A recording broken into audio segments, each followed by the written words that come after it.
Terima kasih kepada Universitas Muslim Indonesia, terutama kepada Bapak Zakir Sabara yang telah mewujudkan kerjasama BCA dengan Universitas Muslim Indonesia sehingga kita bisa mengadakan acara hari ini.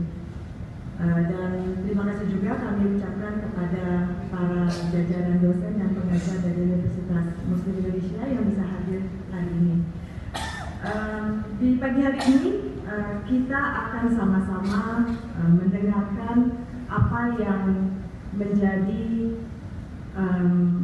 pertumbuhan teknologi, perkembangan teknologi yang terjadi saat ini, yang bisa membuat kita menjadi semakin mudah dan semakin lancar dalam bertransaksi.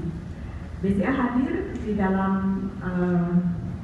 di Indonesia ini untuk membantu pertumbuhan dan perekonomian Indonesia sehingga bisa mengikuti perkembangan zaman dan kita bisa membuat segala sesuatunya menjadi lebih mudah sesuai dengan perkembangan zaman yang ada.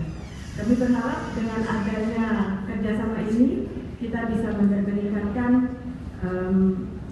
experience berbanking dengan BCA dan juga bisa mengenal dengan lebih dekat teknologi-teknologi terbaru yang nantinya mahasiswa bisa gunakan di dalam berbanking.